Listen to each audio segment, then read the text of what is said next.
علی بھائی سچ سچ بتائیں، آپ نے سما ٹی وی پر آنے کی کتنی فیس لی ہے؟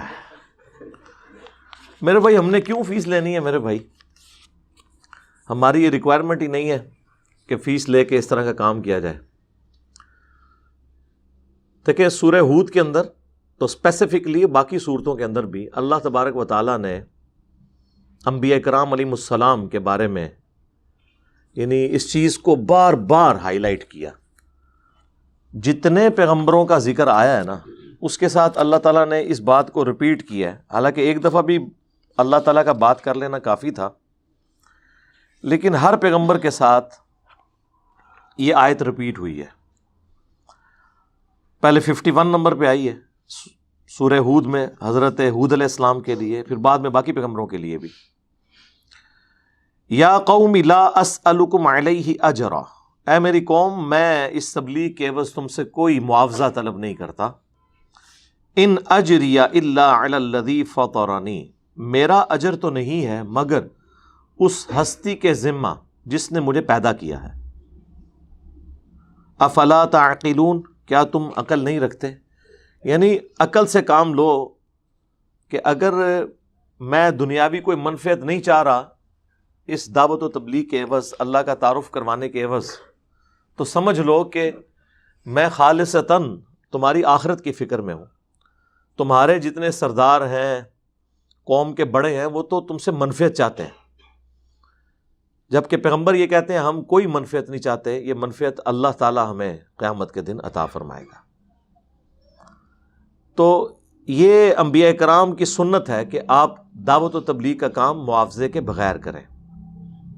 البتہ جب ٹوٹلی دین کے حوالے سے لوگ وقف ہو جاتے ہیں، جس طرح کہ ہمارے محبوب صلی اللہ علیہ وآلہ وسلم، تو پھر ظاہر کام کاج تو چھوڑنا پڑتا ہے. میری یوٹیوب کے اوپر ایک ویڈیو بھی ہے، نبی صلی اللہ علیہ وآلہ وسلم کا ذریعہ معاش، یعنی آپ کا سورس آف انکم کیا تھا. پہلے تو آپ ایک کامیاب تاجر تھے، مکے کی امیر ترین عورت سیدہ خدیجہ سلام اللہ علیہا ان کی بیوی تھیں. لیکن جب دعوت و تبلیغ کی ذمہ داری آپ پہ آئی تو ظاہر ہے کہ یہ کام خود اتنا بڑا کام ہے کہ یہ آپ کو سب کام چھوڑ کے اس کے اوپر فوکس کرنا پڑتا ہے. اگر آپ نے مشن کرنا ہے، اگر یہ پارٹ ٹائم جاب کے طور پہ کرنا ہے، پھر تو آپ کرتے رہیں، لیکن اس سے کوئی دنیا میں تبدیلی نہیں آتی ہے جب تک کہ آپ اسے مشن کے طور پر اڈاپٹ نہ کریں. تو پھر آپ صلی اللہ علیہ وآلہ وسلم بیت المال ہی میں سے اپنا گزر بسر کرتے تھے. پھر سورۃ الانفال میں اللہ تعالیٰ نے مال غنیمت کا 5واں حصہ اہل البیت کے لیے رکھ دیا، نبی الاسلام کے رشتہ داروں کے لیے، آپ کے مہمانوں کے لیے. لیکن آپ صلی اللہ علیہ وآلہ وسلم نے کوئی جائیدادیں نہیں بنائی ہیں، سبسسٹنس لیول کے اوپر سب کچھ کیا.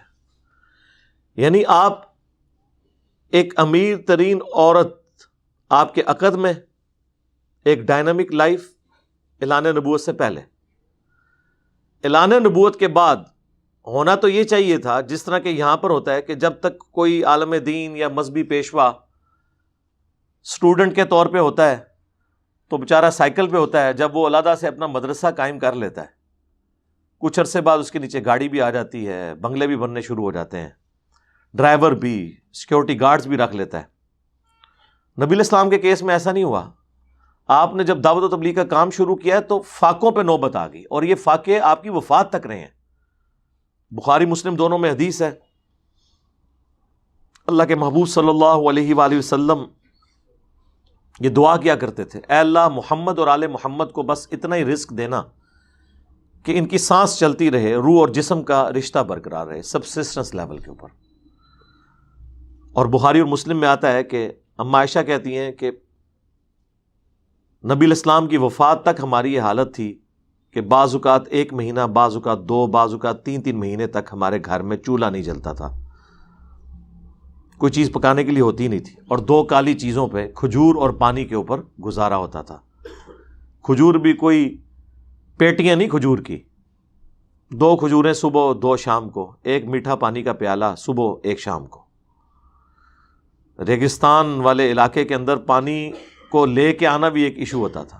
ہم تو جس وقت بھی اٹھیں تو جا کے پانی پی لیتے ہیں فریج سے نکال کے.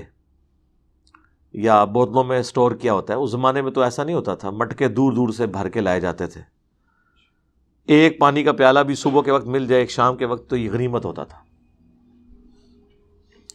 تو اللہ کے محبوب صلی اللہ علیہ وآلہ وسلم اعلان نبوت کے بعد آپ کا جو لیونگ سٹینڈرڈ ہے وہ بالکل سبسسٹنس لیول پہ آ گیا تھا. ہم کبھی یہ نہیں کہتے ہیں کہ دین کے لیے جو لوگ وقف ہیں ان کا ذریعہ معاش جو ہے وہ دین سے نہ ہو. ہم کہتے ہیں ہو, لیکن سبسسٹنس لیول پہ گزارے کے لائق, جائیدادیں نہیں بنا سکتے. صحیح بخاری میں آتا ہے کہ حضرت ابوبکر الصدیق رضی اللہ تعالیٰ عنہ جب خلیفہ بنائے گئے تو انہوں نے صحابہ کرام سے کہا کہ دیکھو, تمہیں پتہ ہے کہ میرا کاروبار بڑا اچھا چل رہا تھا, میرے بیوی بچوں کا رزق اللہ نے اس میں رکھا ہوا تھا, اب تم نے امور خلافت میرے ذمہ کر دی ہیں, تو ظاہر ہے کہ میں اب ان کو کیسے کھلاؤں گا. تو پھر صحابہ کرام نے مشورہ کر کے ایک عام مہاجر کا جو وظیفہ تھا نا وہ ان کے لیے مقرر کر دیا. اور بخاری کے الفاظ ہیں کہ ابو بکر مسلمانوں کے امور خلافت کو چلائیں گے اور اس کے عوض مسلمان ان کے بیوی بچوں کا خرچہ اٹھائیں گے. اب یہاں پہ ایک معصومانہ سوال ہے کہ حضرت ابو بکر صدیق رضی اللہ تعالیٰ عنہ جو اس امت میں ٹاپ کی پرسنالٹی ہیں, انہیں بھی اپنے ذریعہ معاش کے لیے اپنا وظیفہ مقرر کرنا پڑ رہا ہے. ایسا نہیں ہو رہا کہ وہ جناب درخت کے اوپر دیکھیں تو سونا, نیچے دیکھیں تو سونا, دائیں دیکھیں تو سونا, بائیں دیکھیں تو سونا, مسلح اٹھائیں تو سونا. داتا حضور کشف المحجوب میں لکھتے ہیں یہ فکرے ان کی زبان سے تب ادا ہوئے جب اس درخت کے نیچے تھے جس کے اوپر میں چڑھا ہوا تھا. آپ فرماتے خدا کی عزت و عظمت کی قسم, پورا درخت, اس کی ٹہنیاں, اس کا تنا, اس کی جڑیں بھی سونے کی ہو گئی, سارا, ہاں سارے سونے کا ہو گیا. اب وہ جو ہے نا وہ مٹی اٹھانے کے لیے نیچے ہوا, تو نیچے دیکھا تو زمین سونے کی, زمین سونے کی ہے. یہ کیا ہوا, دائیں دیکھا تو سونا, بائیں دیکھا تو سونا, آگے دیکھا تو سونا, پیچھے دیکھا تو سونا. اب بابا جی نے کام کیا تھا, کیوں نہیں مٹی دیا ٹیماں پھڑان دیا, اور کہتا حضور کہاں سے پکڑاؤں, مٹی ہے ہی نہیں, جہاں تک نظر جاتی سونا ہی سونا ہے. بابا جی ایک سوال ہے بابا جی, اگر آپ ہوا میں سونا نکال سکتے ہیں بابا جی تو دیش کی غریبی کیوں نہیں مٹا دیتے بابا؟ جواب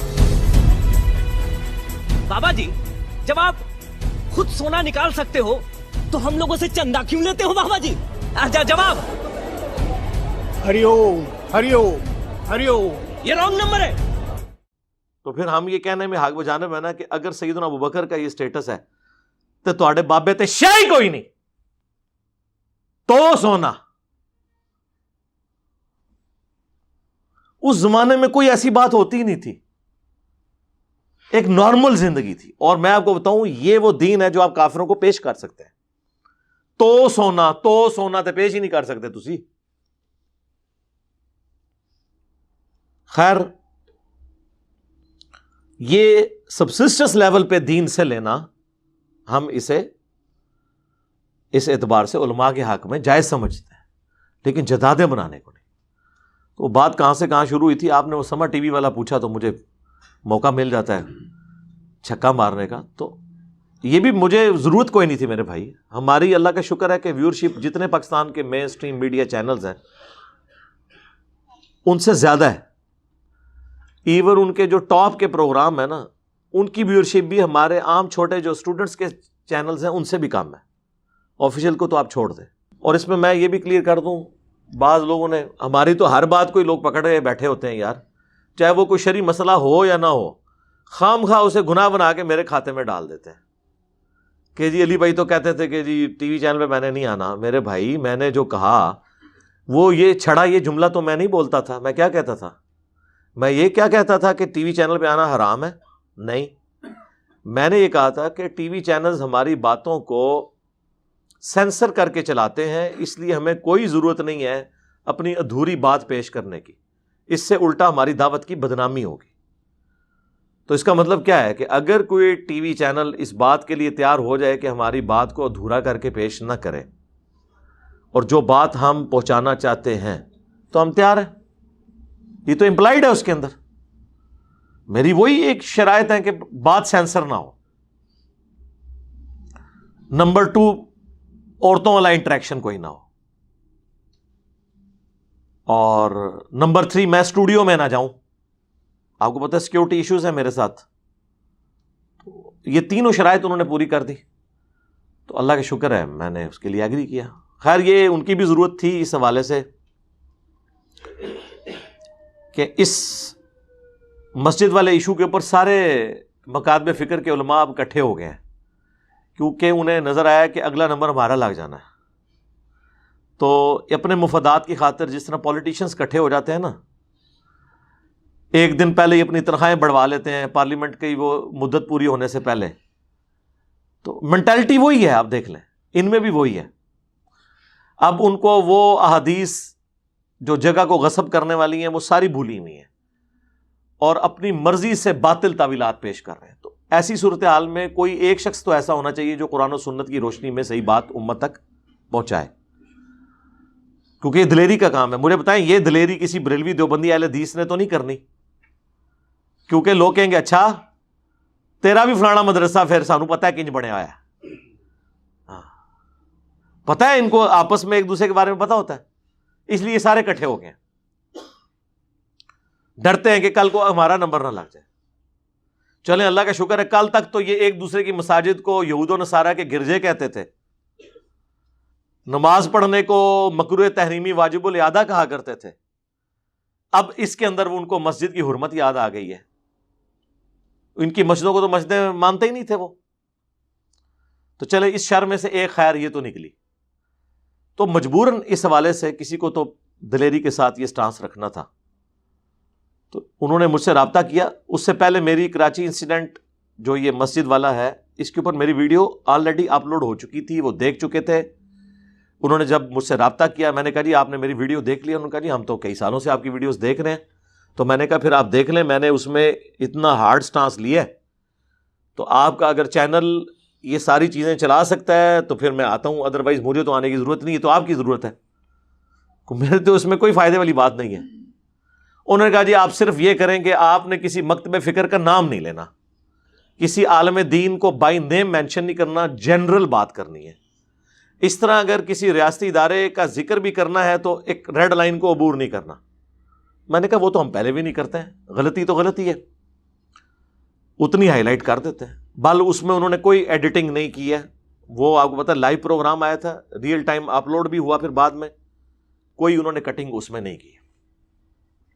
تو اب تھوڑی سی اس حوالے سے ہماری پالیسی کے اندر آپ سمجھ لیں کہ ایک چیز ایڈ ہوئی ہے. میں یہ نہیں کہوں گا کہ چینج ہوئی ہے، ایک چیز ایڈ ہو گئی ہے کہ اب اس طرح کے جو لائیو پروگرام ہوا کریں گے اس میں میں انشاءاللہ انٹرسٹ کروں گا اس حوالے سے.